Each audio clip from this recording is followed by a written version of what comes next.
Like we've been indoctrinated in a system of so much extraction and exploitation and separation that somehow just saying Plantcestral just re-anchors us in the, oh, this is a relationship of care that is so tied to our beginning and has fed our mothers, mothers, and connects us to chains of life from the very, very beginning of when our species existed and ensures possibilities of any future. Today's Into Healing guest is Layla Feghali, a Lebanese ethnobotanist, educator, cultural worker, and the author of The Land in Our Bones, Plantcestral Herbalism and Healing Cultures from Syria to the Sinai. This is Into Healing, and I'm your host, Mira Kaddoura. I'm so honored to be here sitting with you. I've learned so much from reading your book, and it inspired me so much, but beyond that, it helped me remember who I am. So it deeply touched me in so many ways. I'm just so grateful that you're sitting here today. Thank you so much. We both come from these lands called Canaan and the Crossroads. Can you explain a little bit why you use those terms in the book? Because, especially here in the West, we hear about that region called the Middle East. I wanted to move away from the colonial names for our region and also the colonial mappings of our region. And actually, there wasn't really very convenient language to use. I had to kind of think through what I wanted to use. In recent years, names for the broader region, a lot of activist communities have taken up Swana, or Southwest Asia and North Africa, which I think, been actually part of the people who have popularized using that in our communities. But there have been some critiques about just, the continental borderings are still, they're loaded. And there's a lot of critiques, especially from African scholars, about, how do you split North Africa from the rest of the African continent? And for me, there's just a lot of questions about what are the names that kind of can center our land-based relationships, the relationships of, cultural exchange and, natural migratory relationships, linguistics, shared waterways and land maps. Like what happens when we remap our region in relationship to place itself and the movements of the peoples around place. Canaan, in a lot of, in Arabic, we call what's usually called the Levant. We call it Bilad al-Sham. And I think people don't always realize that even using that term in Arabic has a kind of colonial aspect to it. Because where the Levant means, the place where the sun rises, aka the east, Bilad al-Sham in Arabic actually means the land of the left hand, which centers, the Arab Gulf, and came about during a time of conquest, when we were under Arab conquest. And I just wanted to think about, well, what are our names for our region? And actually, it was pretty hard to find recent ones besides Canaan, which I'm not even sure, if we named ourselves that or if the people who were in relationship to us named us that. But some people say that it comes from the word for the purple dye, the murex dye, that was found on our shores and that we were known for in the old world. So, and Canaan was it was always a pluralistic place of multiple ethnicities and multiple religions, languages, etc. And I think it really, it always had this sort of pluralism within it that I think is the characteristic of our region in its own nature. So I wanted to sort of return to a framework that allows for some of that pluralism. I had been in a lot of community conversations around the Swana piece, like how do we talk about the broader region without playing into some of the colonial dynamics?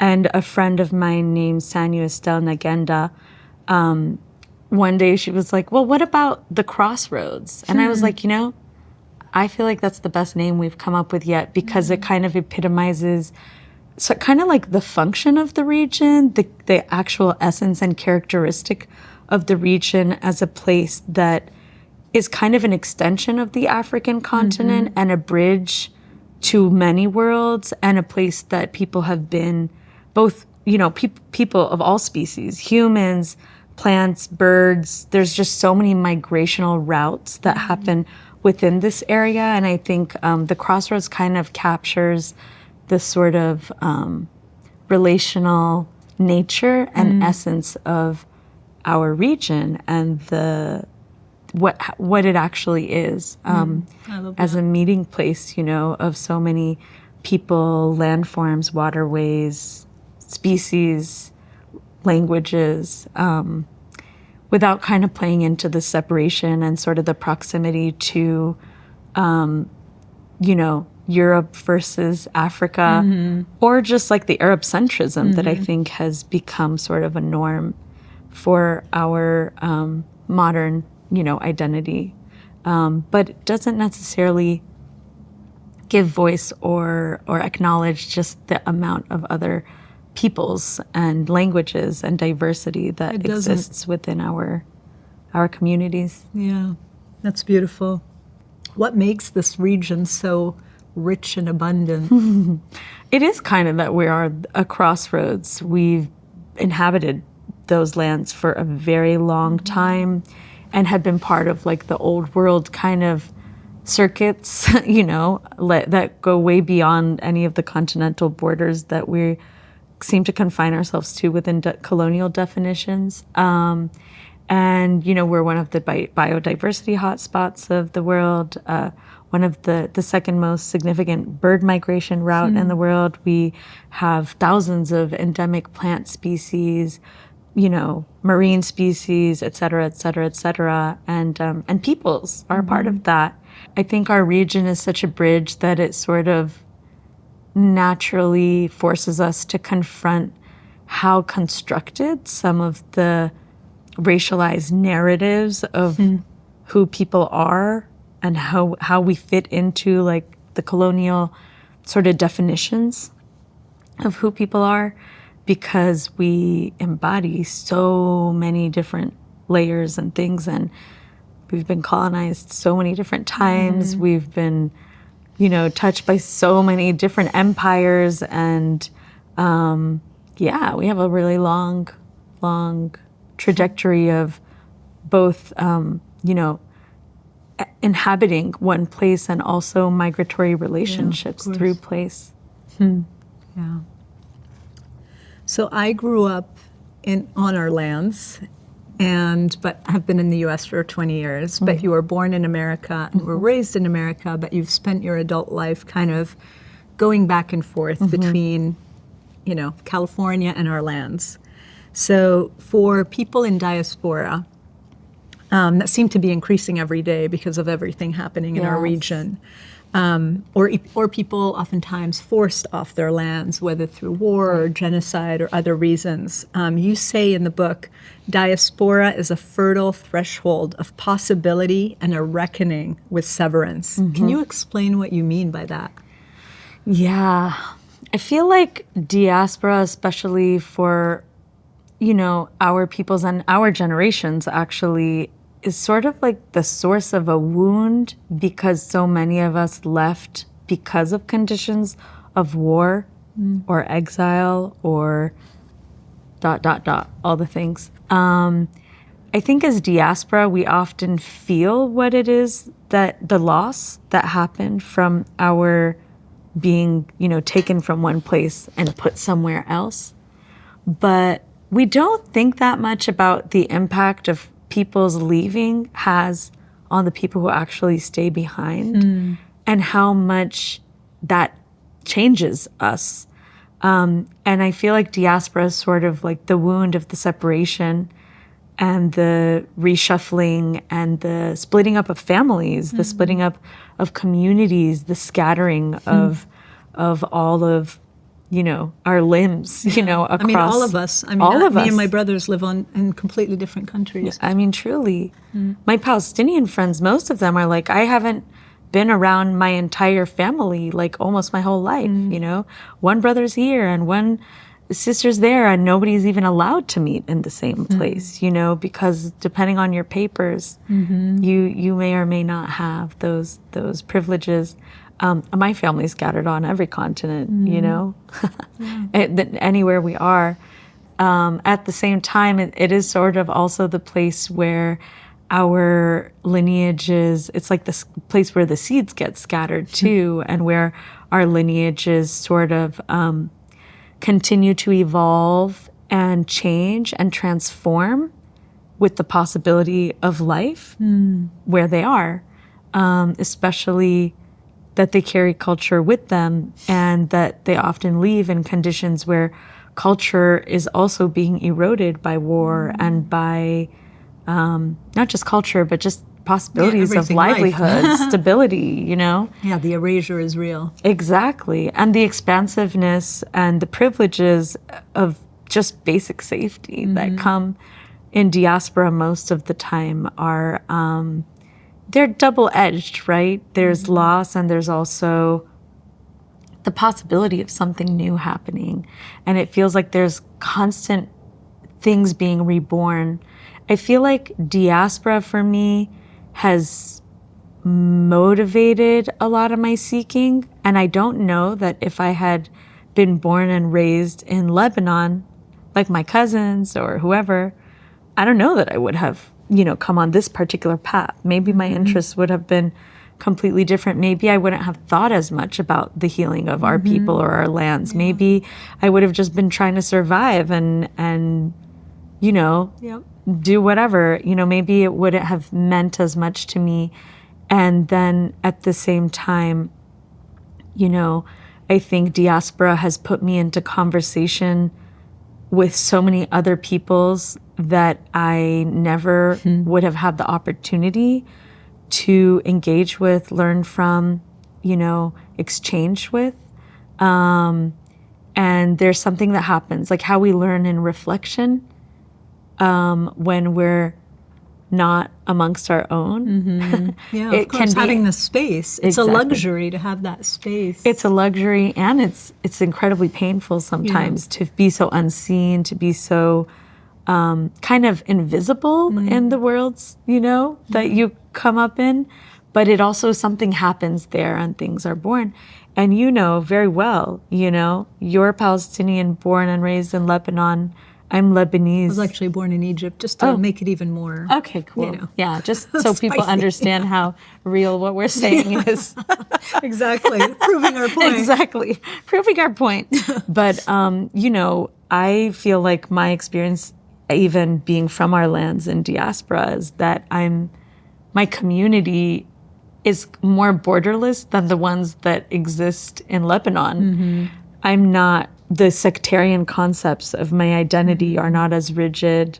My friends are all Palestinian and Syrian and from different religious communities and different parts of the country. I mean, even my own mother and father, I'm sure, would not have met and would not have married each other had they been in their homes in Lebanon. Because my mother from the south, who grew up in, you know, Hamra and Ras Beirut, and my father from the north, who grew up in, you know, Maram Khayil, you know, where would they have intersected in those worlds? And you know what I'm saying, but in those worlds, they would not have intersected so easily, even though they're geographically closer. So there's so much that gets born there, that gets reconfigured, that gets reassessed, and sometimes the wound is kind of the source of the healing, you know, or at least that you kind of can't heal unless you address the source of the wound.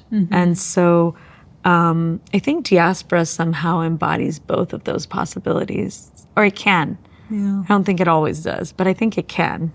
Yeah, it's interesting. What you're saying is reminding me of a longtime teacher of mine once saying to me, and this was over 15 years ago, but she said something like, you know, the war ended, but the war inside of you is still there, you know? And it was such a big moment for me because it made me like reevaluate and look at my life and look at like, how is this, you know, how is this war perpetuated in different ways, how I work or how I do, you know, my relationships or whatever it is, right?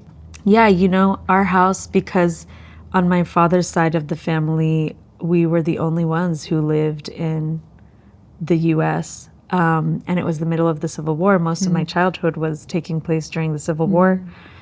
Our house was a revolving door of people coming from Lebanon. So even though I didn't live the war, there was this kind of like vibration. Yeah, there was this essence of people coming from this context that, that I think even the younger version of me kind of was like, oh, what is this? Like, what is this? What something is different here?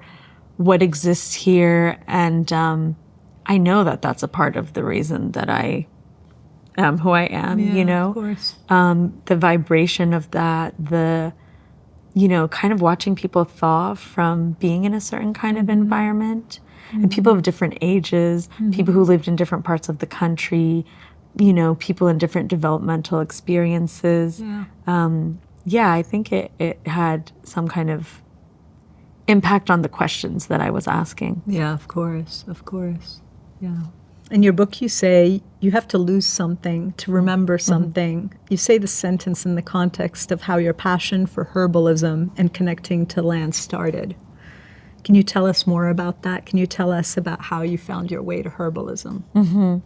That quote came from a coffee reading from an Armenian auntie at her kitchen table, actually her living room table. Which is a tradition in our culture It to is. read cups of coffee. Exactly. So I was at my friend's house in Armenia, and I was in the middle of kind of like a pilgrimage throughout our region.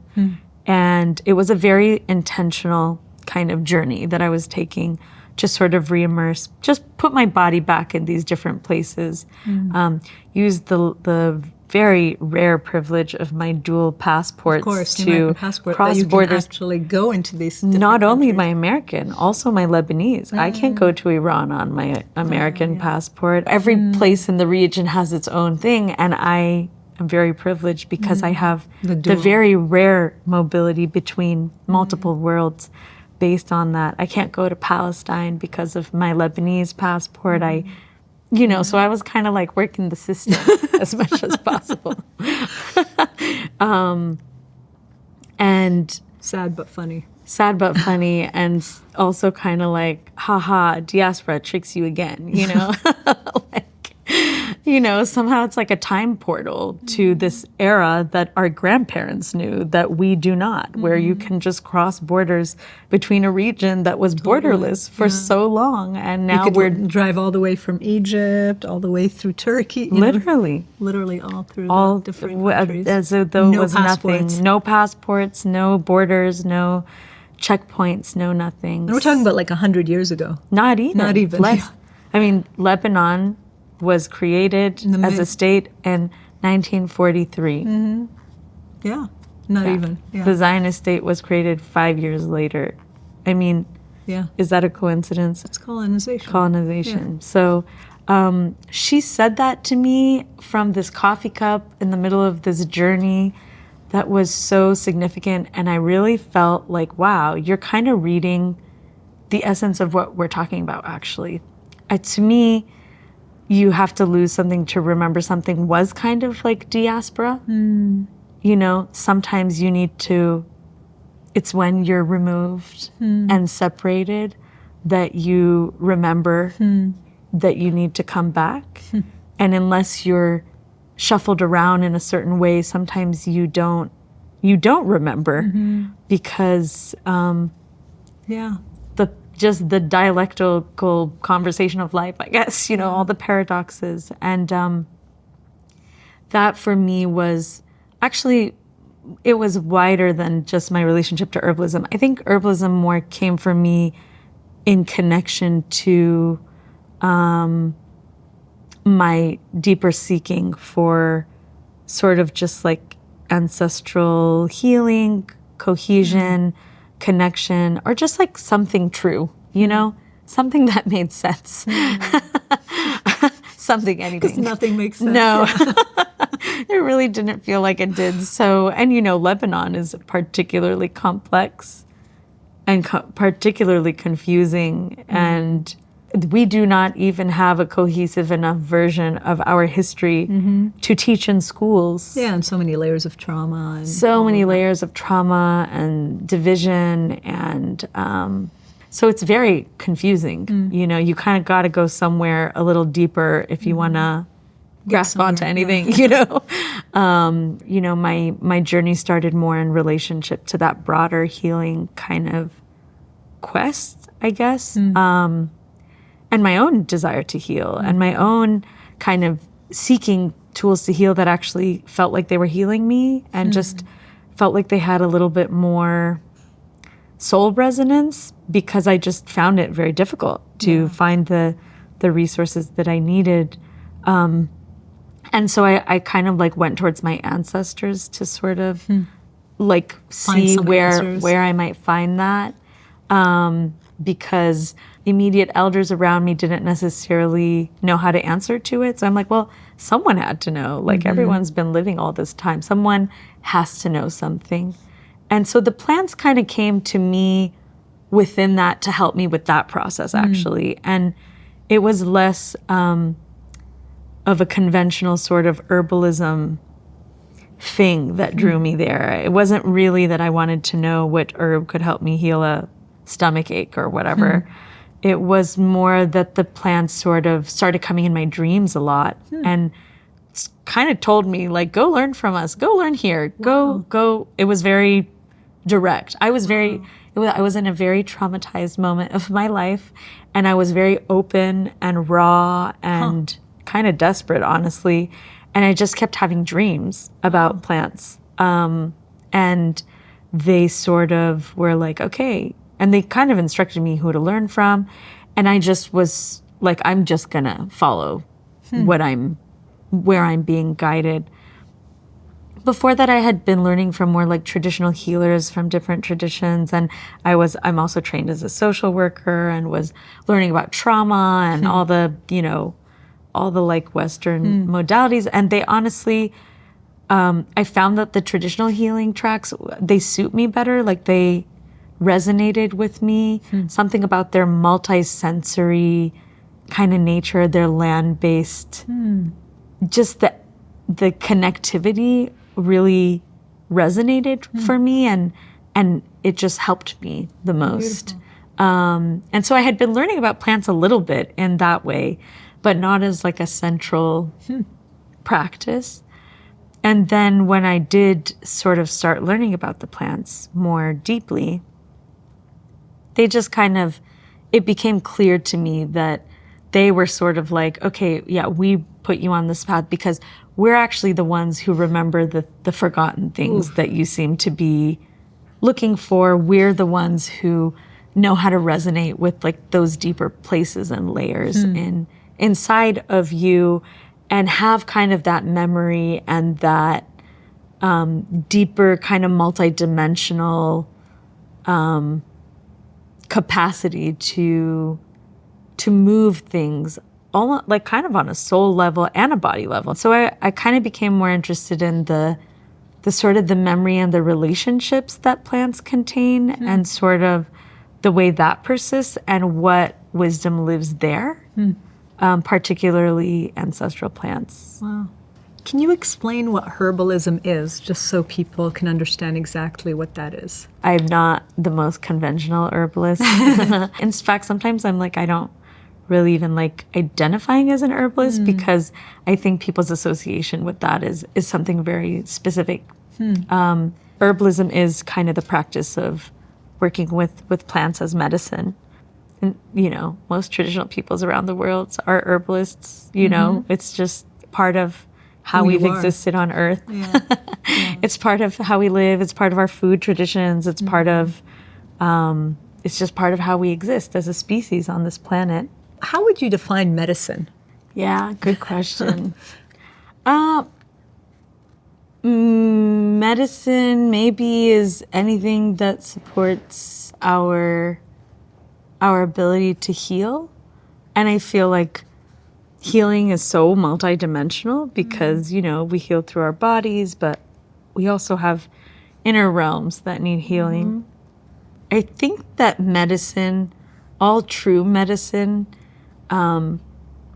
contains like the actual life energy because it sort of becomes a tool for remembrance because it contains life and you contain life. And when you need to heal, where does like the healing power comes from the part of us that has that life, that's alive, that knows how to be alive, that is inherently sort of has the things it needs to vitalize itself. And so medicine has to be something that is living enough to kind of evoke or trigger or, promote that part of our own, like to remember and resonate with that part to of heal. us. Yeah. Yeah. Part of us, huh? How does tending to land and to plants help us remember? Our relationship with the plants is a primary relationship that is part of our evolution as a species, and that all of our cultural stories, all of our cultural traditions they involve the plants. And so the plants they contain memory. They also awaken and invigorate memory in our own bodies because we have a resonance with each other. We've evolved because of them. We've evolved with them. And I think there are possibilities of attuning to those relationships that do expand this sort of return to, or this remembrance to our own essence and our own, who we are.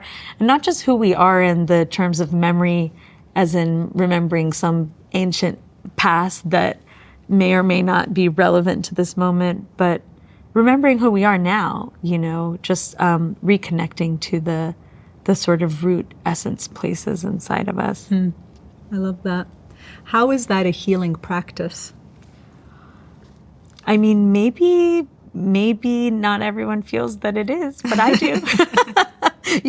I mean, for me, I think that we've been intentionally severed from so many of just the fundamental basics of who we are as a species and as individuals and as spirits and as peoples and as cultures. And it's been so intentional. And so, it's very strategic. And I think that the reason that we've been severed from that is because power lives there. And I think that they want to cut us off from our power. from our own power, even whether it's the simplest forms of power to just be able to feed, medicate, nourish ourselves, be able to have clean water and places to live that don't require us participating in exploitive systems of just running our bodies and other people's bodies down in order to have the means to do basic things that every other species on this planet does. It's sort of like, can we go back to the original design? And even if we're still living within the matrix, what does kind of, reattuning to those places of foundational truth? And that's what I mean when I say remembrance. We're realigning to sort of these foundational axes of truth that are just embedded within our being a species. Like, it's kind of mystical, but it's also just really biological, practical, very material.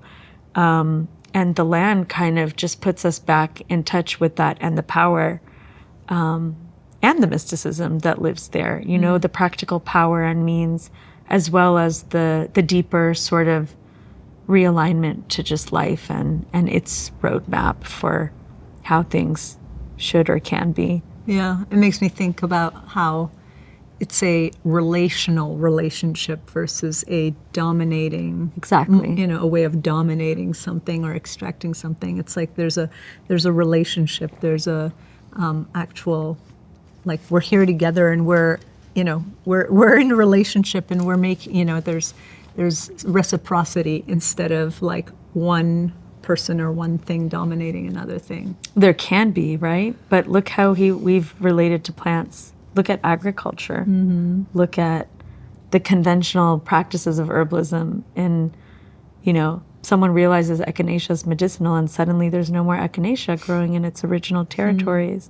Someone realizes ayahuasca can help you heal, and suddenly all the traditional communities who have stewarded those traditions for ages have no access to their own medicines to continue those traditions. Yeah. Somebody realizes corn can be good feed, and they just completely demolish every other form of life on a certain land to make a monocrop that, degrades. So it can be a reciprocal relationship, but it is not inherently a reciprocal relationship. So you call the plants your ancestors, and you even coined the term plantcestors. How are the plants our ancestors? And I know you just touched a little bit on that, but if you can just explain a little further. Yeah, they were here before us, and every aspect of our possibility of life depends on them. We're breathing because of plants. We eat because of plants. Our medicines, even our allopathic medicines, exist because of plants. Our homes are made of wood from plants. The fire that our ancestors cooked food on was because of plants. They're like a primary relationship that has, informed every aspect of who we are, including our cultural understandings, our cultural expressions, the colors that we use to dye the fabrics in our clothes, or the patterns that our ancestors were inspired to mimic from their ecologies, the intonations of our languages.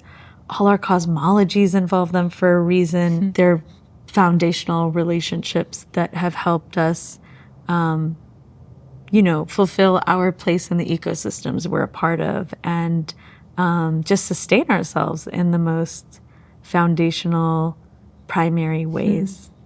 Thank you. Yeah, so beautiful. Yeah, and I think sometimes when we forget that, because we live in such, we've been indoctrinated in a system of so much extraction and exploitation and separation, that somehow just saying plantcestors just re-anchors us in this is a relationship of care that is so tied to our beginning and has fed our mothers,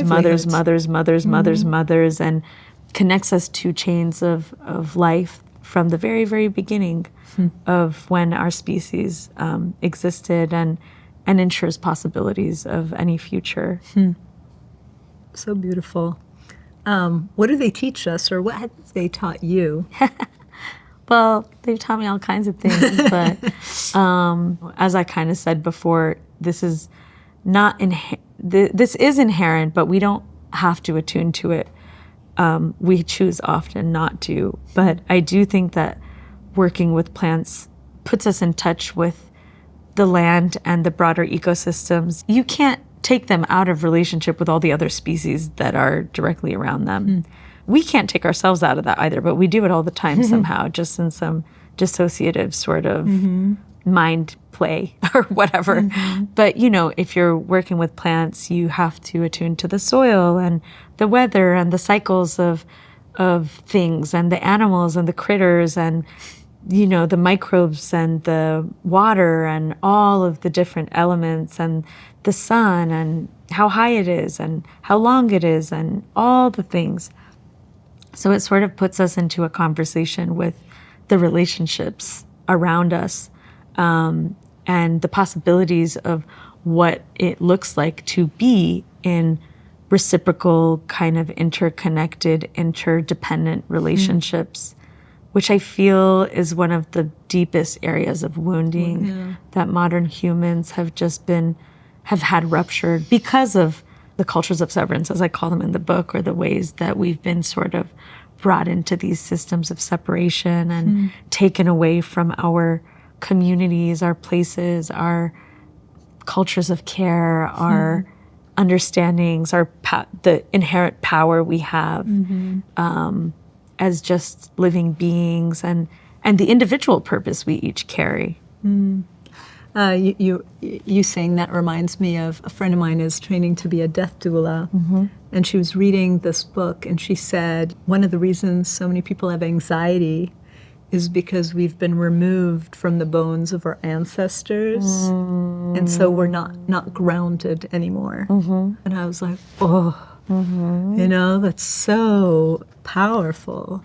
It's like that. It's like in the birth chapter when I talk about the burying of the placenta, and all of that is part. All of those traditions of connection to the way we come into the world, the people we come into the world because of, and the land are part of how our cultures have supported our healing and our well-being, and kind of why I was like, I need to look somewhere else, like somewhere old, because there was just something kind of missing in also the Western kind of ways of dealing, especially with mental health. I feel like are just really, they're just not the most effective, honestly. So yeah, that's deep. So when your book came out, my heart kind of skipped a beat because I've always said to friends that regardless of borders, of governments, of politics, geopolitics, like when I'm in our region and on those lands, that land is in my bones and I can feel it on a very visceral level. Same. So my question is, how is that land in your bones? Well, I think the land is in all of our bones because the thing is that part of the separation that we seem to have internalized is somehow that we aren't part of the land. Like we are land. We're not really different than, the plants or any other species. And I think part of the sort of paradigm shift that is needing to happen is just kind of like being more immediately in touch with that. And, getting back to that material reality, it's really like just the biological material reality of these basics. We are literally part of the land. Our species are part of the ecosystems that make everything else operate. We're not separate from them. And that's why we can have such a negative impact, and we can also have quite a positive one. And so for me, as a person of diaspora, it's interesting because, and so why I think the Plantcestral are so powerful is that there's such an immediate way that we are actually interfacing with that every day. I grew up in a house where even though we were thousands of miles away, we were eating tabbouleh every day and we were eating our traditional foods and za'atar and zaytun and, all those things that my family had been eating for years and years and years and years that connect us to the specific places where they come from. And I also had been drinking from the watersheds of my local homes and breathing those plants and the oxygen that they're made of, and playing on playgrounds with like the sycamore trees of California that happen to grow on my elementary school or whatever. So we're constantly being made by those relationships with the plants, and they are literally making the matter of our beings what it is. They're feeding our cells and nourishing us into life every moment. And so where do we think it goes? Like, it's just not a part of, it's literally, we are the land. Yeah. And I feel that same way, which, has been mysterious to me at times because I wasn't actually born in Lebanon. And so, and sometimes even people there are it gets really interesting that you have this connection to this land where I almost feel sick if I'm not there for long enough, if I don't touch those waters or immerse in them. I feel like some part of me, I don't know, needs to immerse in that every now and again to kind of feel like myself. But it's older than me because I am an extension of my ancestors, and it's not like, that doesn't get cut in a generation. Yeah. I want to just ask about this because you touched on it, but knowing that we're in America and we are on native land, what's our responsibility to being on this, being immigrants on this land? Maybe tell me a little bit about that because I think that's really important to talk about. I think it's really important to talk about too, and I think it's one of actually the undermined wounds within the diasporic experience of people from our region, at least. I think sometimes people feel so much pain about the fact that we've been displaced into somewhere that we feel unfamiliar and unseen and kind of just like distraught and confused and out of balance, or not knowing how to contextualize who we are, or in ruptures with our families, our immigrant families, because there's so much tension between the worlds we are raised in and the ones that they come from and the ones we live in. Exactly. That there becomes this sort of like longing, this nostalgic, for some folks, this sort of nostalgic desire to relate homeward, and also this sort of shame that gets added for those of us who are conscious that we're on unceded indigenous land and that we're basically participating in a colonial relationship that has displaced us despite ourselves. It messes with your brain, for sure. It really does. And so what happens is that people kind of just stop wanting to exist where they are because we don't feel we belong, or we have permission to be there, and we don't belong there, and we don't belong here, and we don't have access. And then we kind of just stop existing somehow. We become this like dysphoric being of disconnection that sort of lives in a realm of nostalgia and actually becomes even more separate from the materialism of connection and that life source.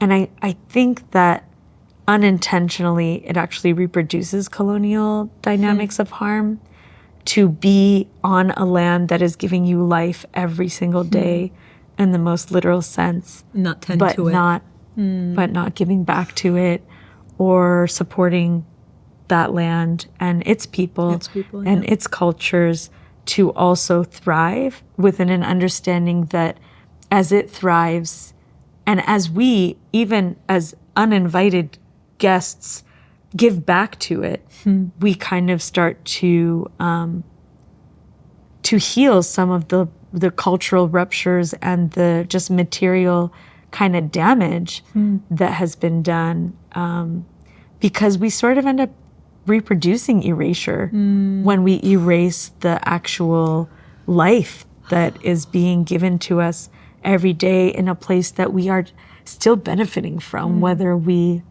want to admit it or not. Of course. So I think that actually taking responsibility for the care of where we live is such, or tending the life in front of you, as I say in the book so much, is just such a critical layer and part of also healing our own wounds of displacement, and our own wounds of colonial just trauma.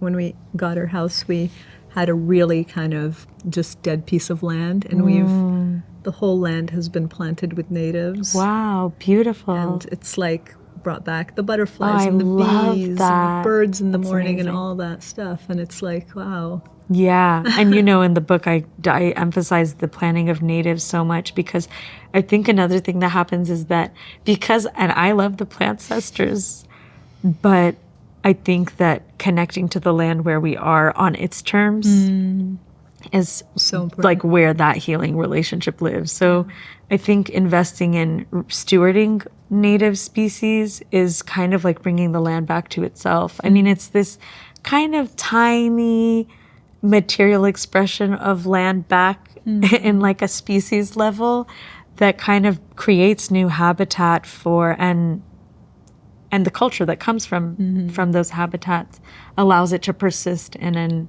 context where it has been intentionally eroded for hundreds of years. Yeah.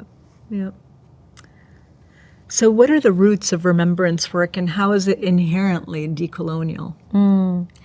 Well, I think the roots of remembrance work probably depend who you ask. I think in the Western context, remembrance work has been kind of spearheaded by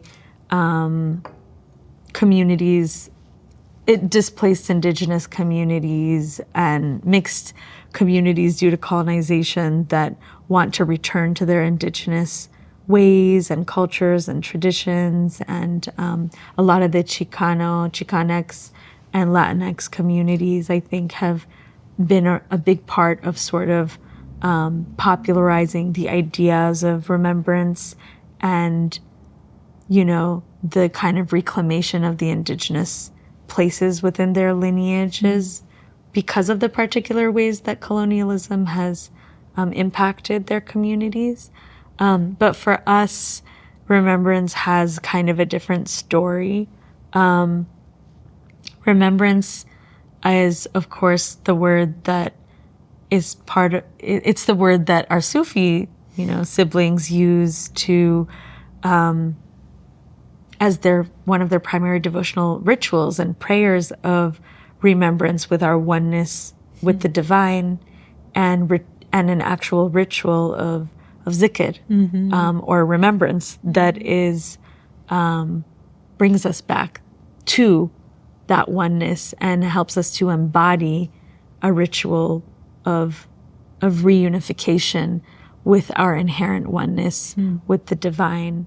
For me, remembrance is kind of about reorienting towards the paradigms of the land and the law of the land, and kind of going back to the foundations of a way to organize ourselves that is based on like life itself and the multi-species reality that we live in, rather than sort of the way that has been manipulated for profit and greed, for, you know, or states or whatever, for whatever the entities that kind of leverage it for their own purposes.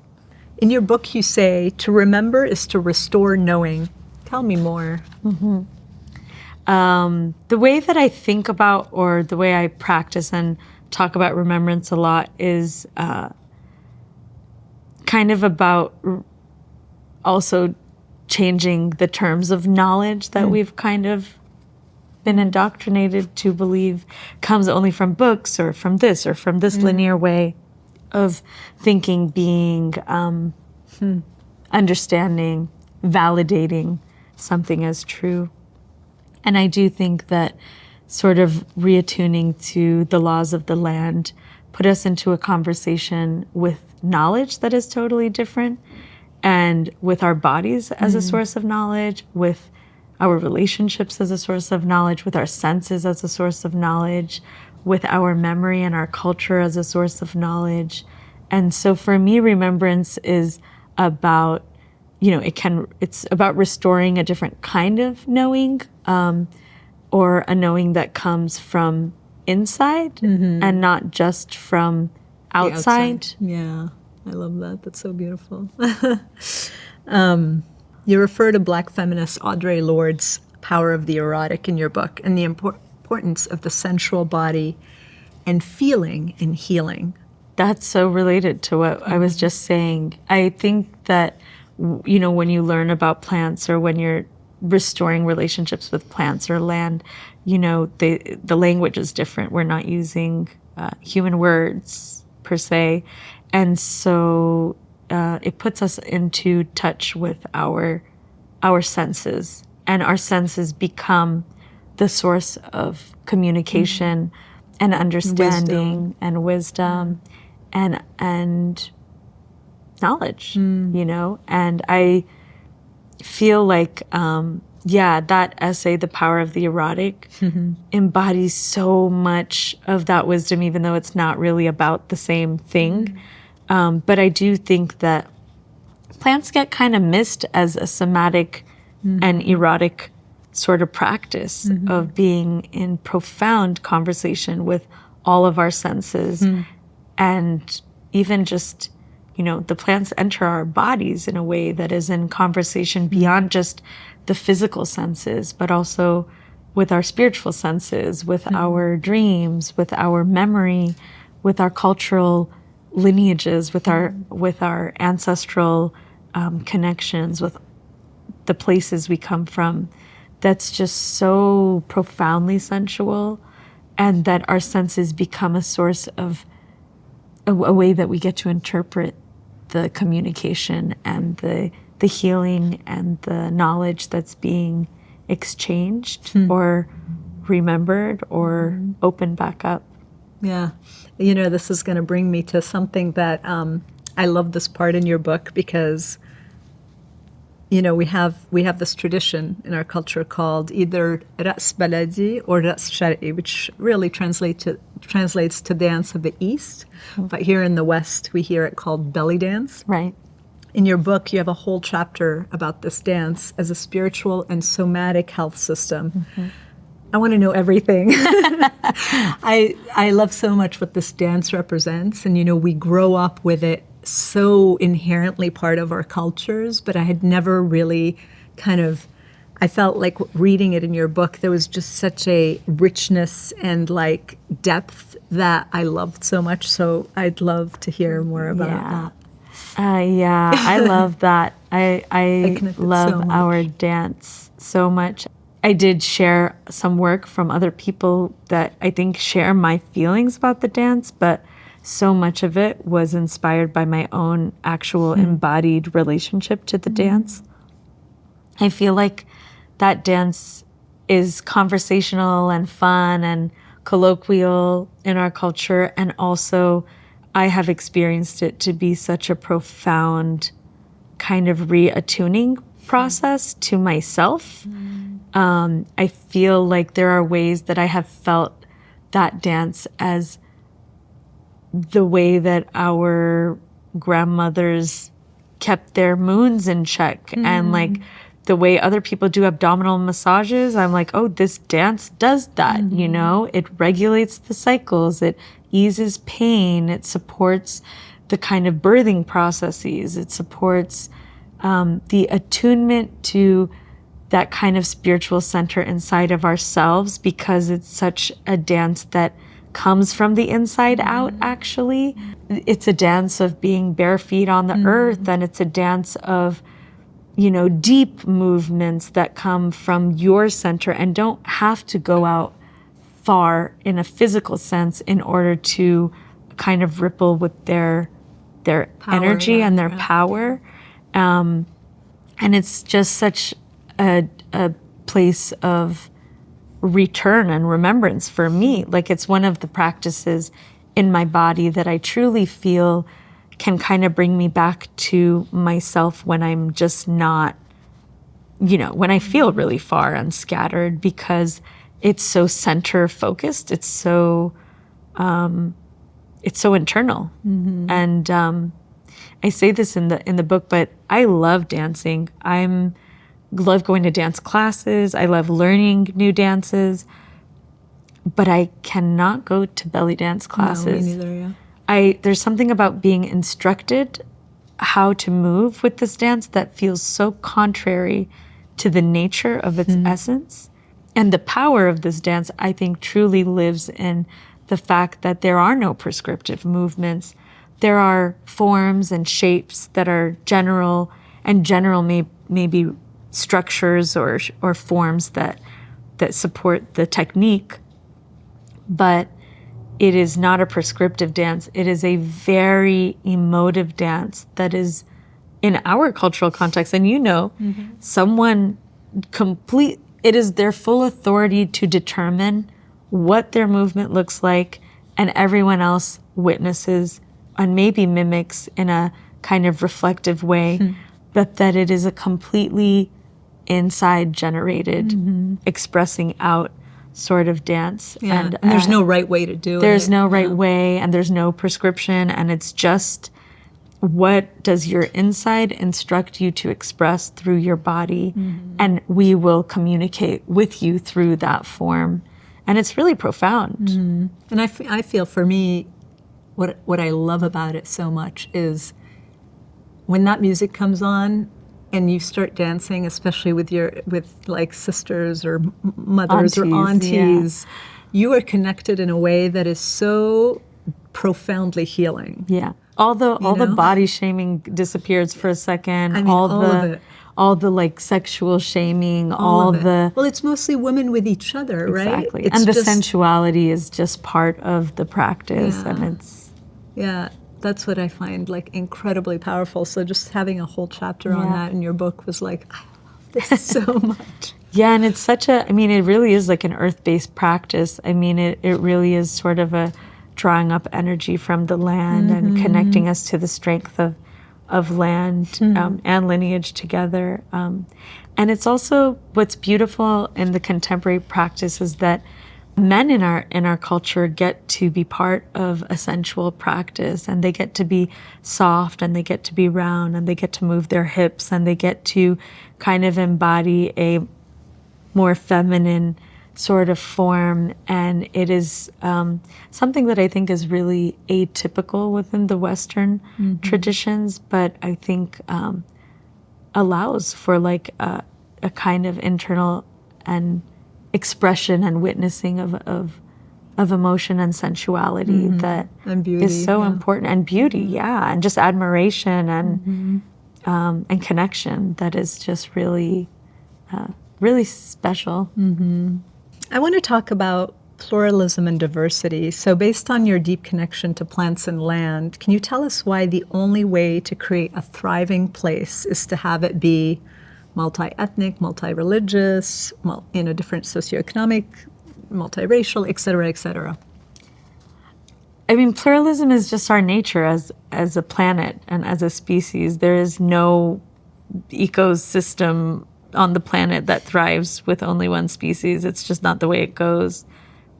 And I think even more than, all the identity markers that we're used to sort of stratifying us, which is so much of it is just socially constructed. I think what the land shows me is that actually everyone has a purpose, however small or large it feels, or however much recognition it gets in the kind of social status sense.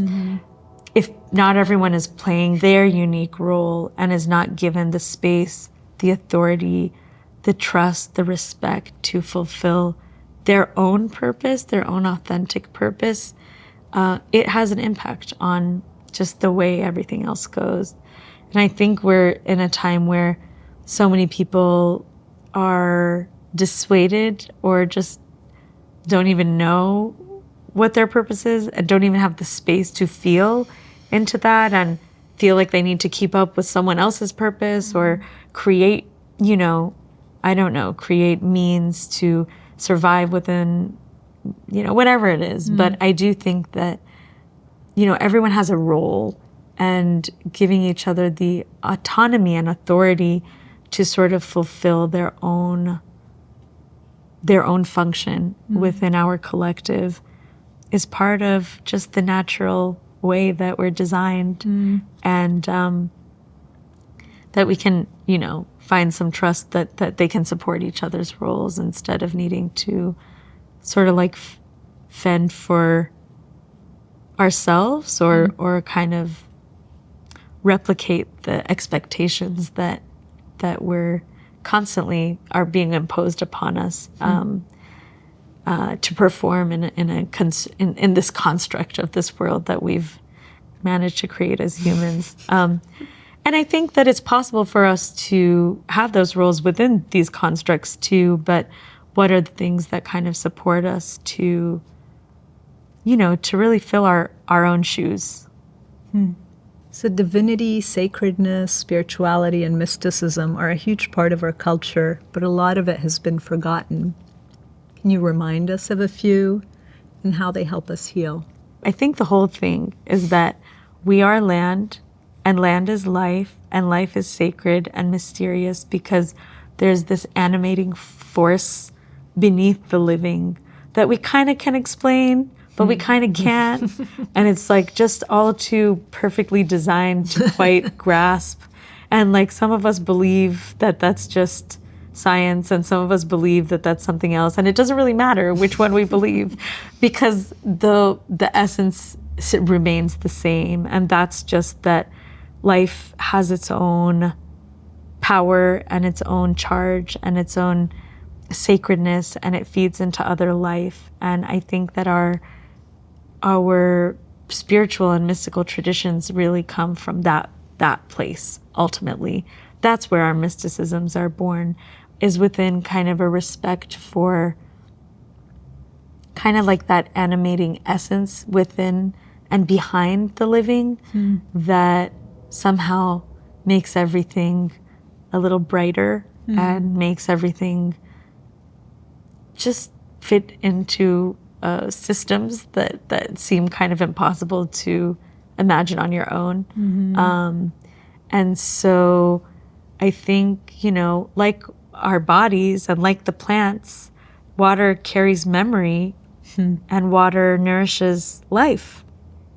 And water is in our bodies, and it's in the bodies of the land that we live in, and it literally keeps us alive. But it also connects us to all the other forms of life and the sky and the earth and the plants that carry the water and that also bring it into our bodies, and the animals that also drink that water, and the cycles and the seasons and the weather and all these things. And it connects us to, and the moon and the tides, and it connects us. And through that connection, we are kind of living within that mystery. And whether we're kind of thinking about it or not, if we're sort of tending the life within our own being, our own just existence, we're kind of already in that conversation with the divine. And I think that's what I really kind of wanted to emphasize in the book too, was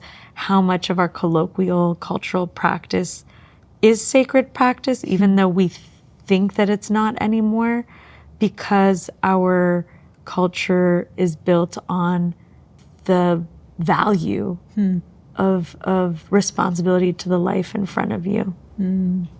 When you were talking, I remembered another part of your book where you talked about hope and how that's so, like, we don't actually have the words hopelessness in Arabic. Like, that's not part of our culture, that there's always hope. Even with so much devastation or so much being taken away, we stay, hopeful. And I was actually listening to Brené Brown say how hopefulness is actually not a feeling, it's a cognitive practice. That quote was actually from my friend Ragda Boutros. She's a really dear friend of mine, and I thought it was really profound. But I think that, that hope piece is connected to that same kind of philosophy of tending the life in front of us. It's almost like everything else is falling apart, like you still have a responsibility to tend and care for what's in front of you. And so maybe the hope that remains is not really for the future or the past, but just for the present. And it's almost like hope isn't even quite the word, right? It's almost like the care or the sacredness. Sacredness, yeah. And the value and the dignity of life in the present is still as important, whether or not there is a future. Yeah. Oof. That's really profound. Yeah. I love that. Can you share the importance of the mother archetype and the divine feminine in our culture? Because I love that so much that you wrote about it. Yeah.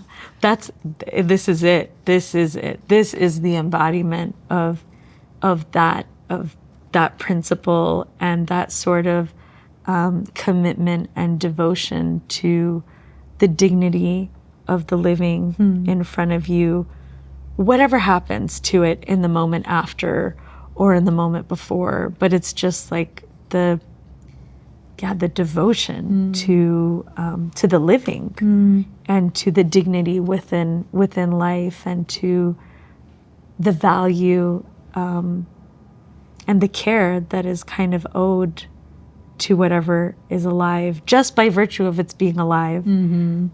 Yeah, yesterday when we were talking, I was reminded of that quote from the Quran that a friend of mine, Kamal, always brings up, and he always says, every act is an act of worship, Right. And Right. how if we went about life that way, how different it would be. Right. And that's that that's that Sufi remembrance Yes, absolutely. kind of ritual, right? Is is putting us back into that spirit of devotion.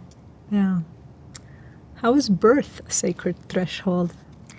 I think birth epitomizes this, because birth is such a mundane experience, but also such a profound, threshold of life becoming material on this earth, and spirit becoming matter, and how birth is tended within our cultures, I think really just says everything about how we value life, because it's the moment that life begins and becomes. And so I think when birth is tended within that devotion, within those cultures of care and presence and just willingness towards the living, however simple, that it kind of repatterns something in the universe around the dignity that life actually has. And I think in a world where that dignity is just not taken for granted at all, we're just watching it be stripped. I mean, we're watching it be stripped in the most violent ways. We're watching people be murdered on live stream, and we're watching, governments get away with genocide in Gaza and in so many other places, as though it's normal. So that dignity is not taken for granted, unfortunately, in the realities we live in. And I think that birth, if the way we birth, says a lot about the values we subscribe to life, and to the living. And so how do we bring life into an earth in a way that has dignity? And what do we do beyond that moment to reinforce that dignity? And I think our culture embeds those values so profoundly, and that, I think the interruption of our birthing traditions is just as much a strategic part of cutting us off from that, from our bodies, and from that, those values and that dignity and those cultures of care, and the possibilities and the power that live within the how that we do things. Yeah. So dates, pomegranates, sage, rose, and bahur, which in Arabic means incense, have profound meaning and healing in our cultures. Maybe you can take one or two of those and tell us how they're healing. Well, I'll let you guys read most of the details in my book, because they're quite elaborate. But, the plants carry our stories, and they carry our relationships, and they heal through both their matter and their just biological function on our bodies, their chemical constituents. But they also they carry so much story and so much kind of depth and resonance with our deeper essences. And within those stories, there's just like archetypal knowledge. And you chose a lot of the ones from the matriarchal medicine chapter, and from the chapter where I talk about the lineage of our plants that are named after Maryam al-Azra, or the Virgin Mary, who's sacred across our traditions, regardless regionally, of religion. regardless of religion, at least within Muslim and Christian communities. And that we name our plants after this, more contemporary archetype of the mother, who, the mother who also lost, and the mother who also, had her own initiations. And so the dates, which are a part of her birthing story, in the Quran, at least, and which are part of the stories of Inanna, a feminine archetype from before that, a maternal archetype from before that, and kind of the threads of their own lives that sort of also continue through the lives of our matriarchs and ourselves, and the conversation, kind of like the living relationship that we have with these plants, and the stories that we create and co-create within connection to them and within their midst. Yeah, when I was pregnant, I would have dates and nuts in my pockets.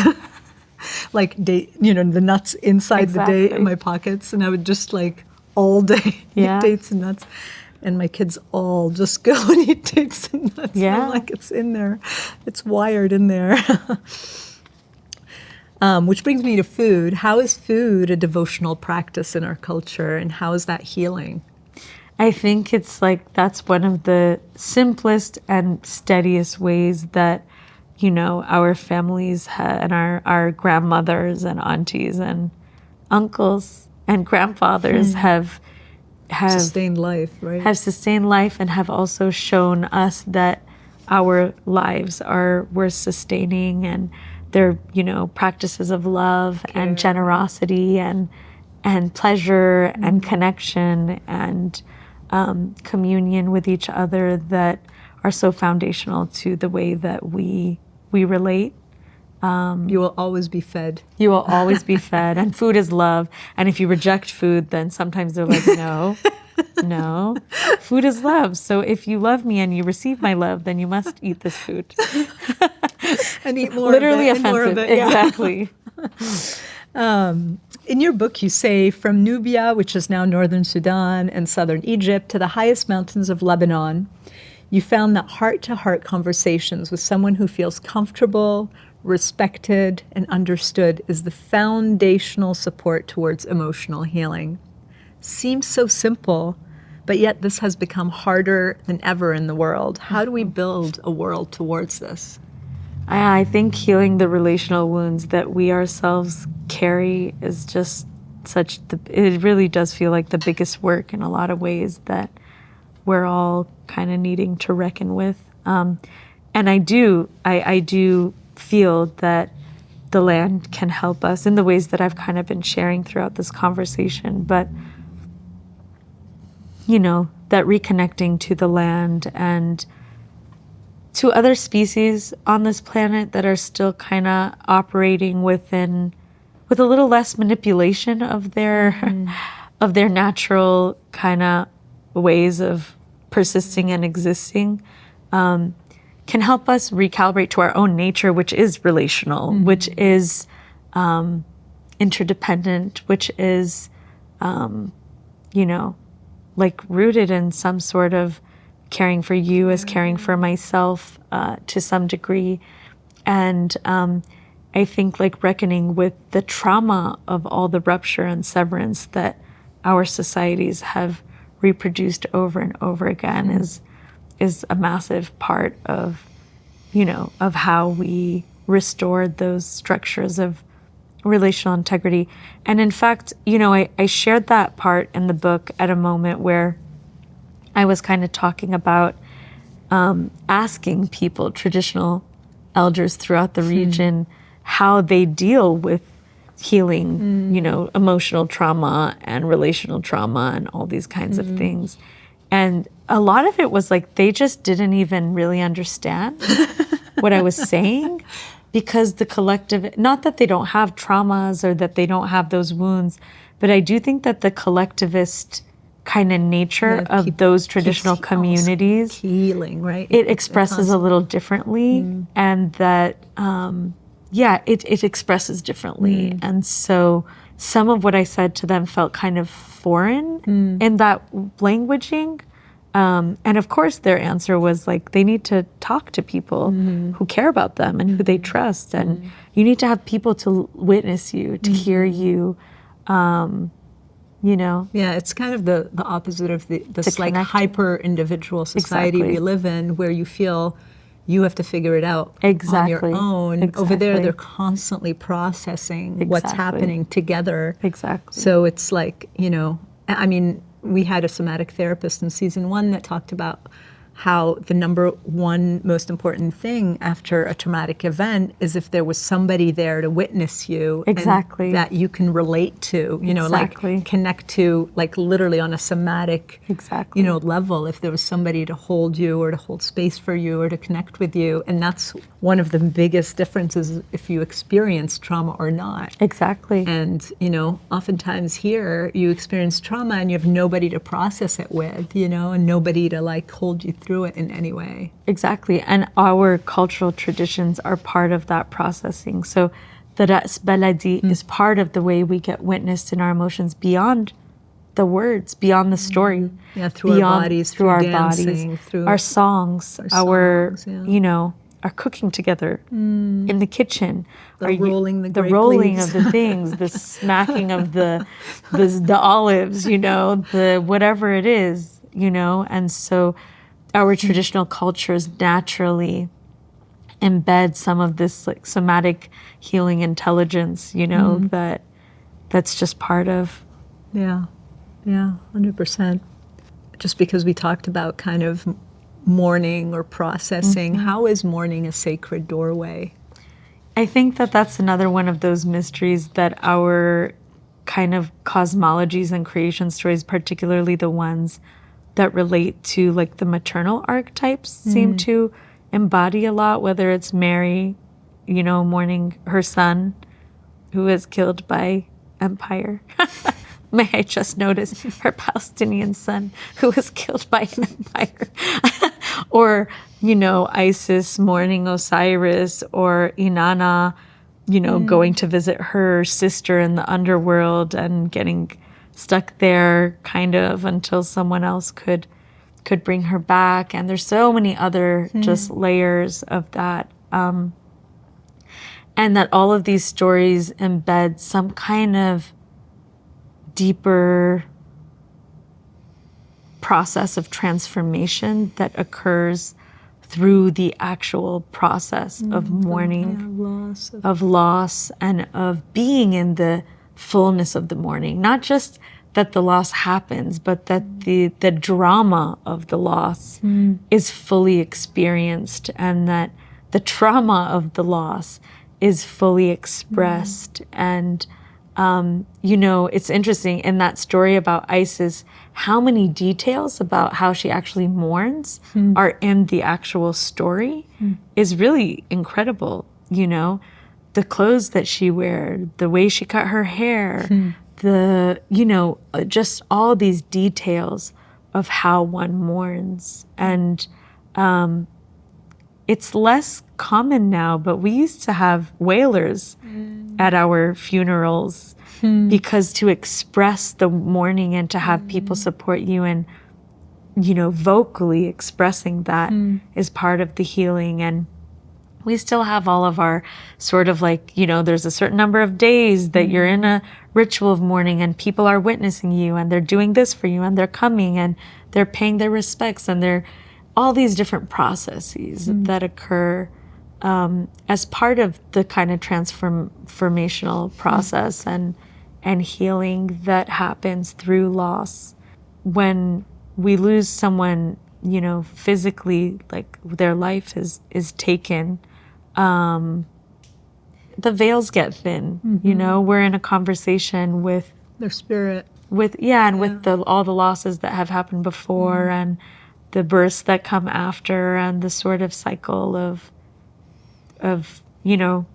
death and rebirth that's kind of constantly being modeled to us in the natural world too, that it's a cycle that connects us to life before us and life beyond us. How are steadfastness and belonging a healing practice? Man, I don't know if they're a healing practice or a surviving practice, and maybe survival is what is required to get to healing anyways.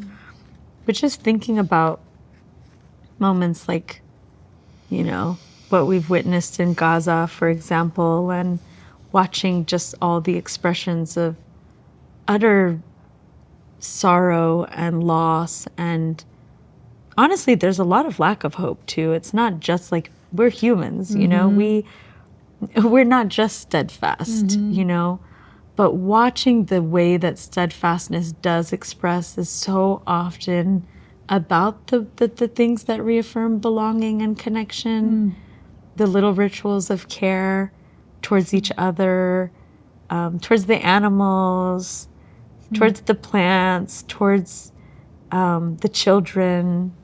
And I think that steadfastness becomes the willingness to tend enough moments of life, even when it's being completely desecrated, to like have the possibility of arriving to something else, I guess, you know. I think steadfastness is trusting and investing in the dignity of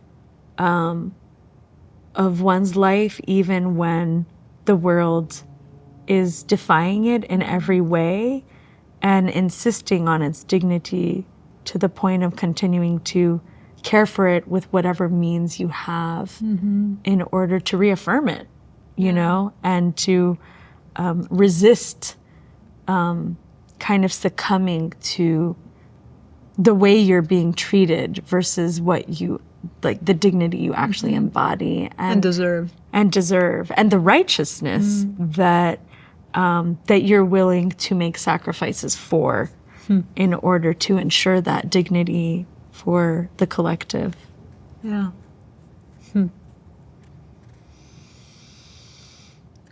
Yeah. And belonging, I think, comes from that place, you know? Like, what is belonging without, I don't know, without that dignity and without that sort of collective insistence on the righteous conditions that allow for that dignity to be materialized, you know? And maybe that's why we see a kind of sense of belonging that feels stronger even within these, I don't know, these horrific realities. I think it's because of that dignity that people insist on and affirm between each other, in defiance, really, of that which attempts to desecrate it over and over and over again. Yeah. It's so interesting. I've thought a lot about this in the past year because I keep thinking about how even while, like, you know, live watching people getting mass murdered, our people get mass murdered, I've been thinking a lot about like how I refuse, even as we are the victims of this, what's happening, I refuse to play victim. Like, I am so much more powerful than that. I'm so much more expensive than that. But just that, like, really anchoring into that power, that I'm not going to give my power away no matter how much horror happens, you know? Yeah, I think Palestine embodies that. And it is that dignity, right? Because it's also an unwillingness to accept the minimum. In your book, you say, regardless of every fragment lost, taken, or buried, every species erased or ancestor forgotten, the earth beneath and inside of us is still complete in its knowing and readily awaits our communion. Can you speak to the importance of connecting to ancestral lands, even if we don't have the ability to do this? So a lot of people cannot go back to their ancestral lands, either because they physically cannot go, you know, there's some, you know, either financial reason or literally border reason or, you know, passport reason or, you know, all the reasons. How do we reconnect to ancestral lands if we don't have the ability to do that? That's one of the amazing things about the plants, is that they're part of our food, they're part of our traditions, they've traveled with us, and connecting to them is connecting to that land. But also because we are land and we're part of our lineages and we are our ancestors, we really are always, we embody those connections. And I think that actually just being present enough and showing up even to the land where you are already puts you in a conversation with the land inside of you and the ways that they're connected and the memory that lives there and the healing that lives there. And the comfort that lives there and the stories that live there. Just practicing being truly just like being present in our own bodies is a conversation with that, and being in conversation with the lands where we are connects us to that source of wisdom.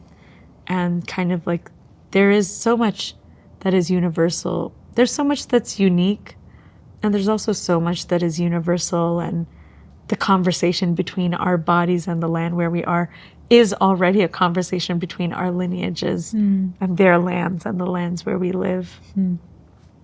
So how do we connect to our ancestors or our ancestral plants if we don't know where we came from? Yeah, it's a great question.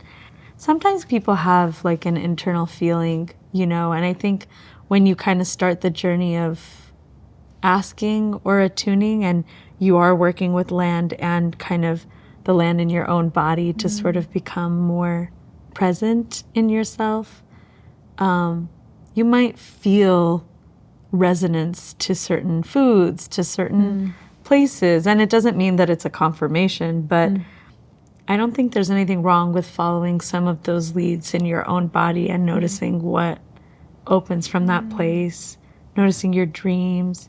There are plants also that I think, might have affinities to helping people clarify those things. There was one my teachers used to share with me a lot about was chaparral, which is a really ancient desert plant.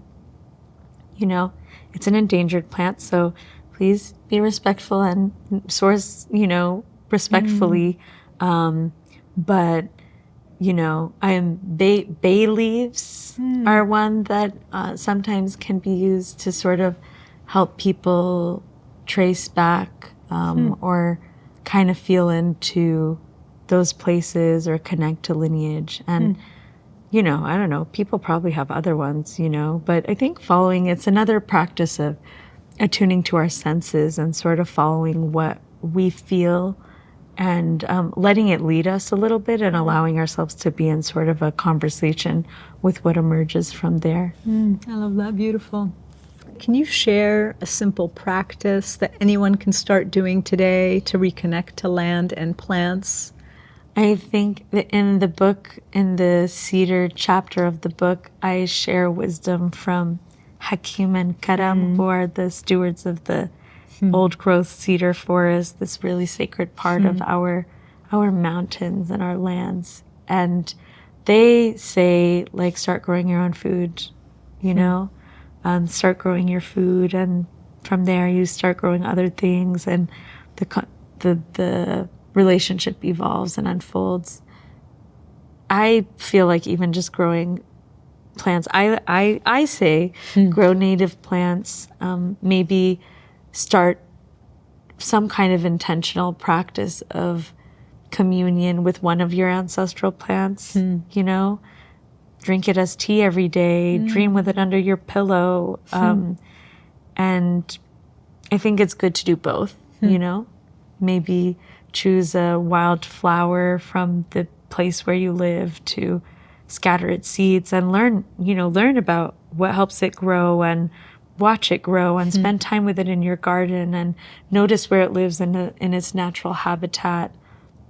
Familiarize yourself with your local watershed, take care of the land where you live, and while you're engaging in a ritual of, just listening to your body and the senses of your body while you drink the tea from your lineage or eat that meal that you really remember your mother making you when you were a kid, or with the spices that she used to use and the smells, and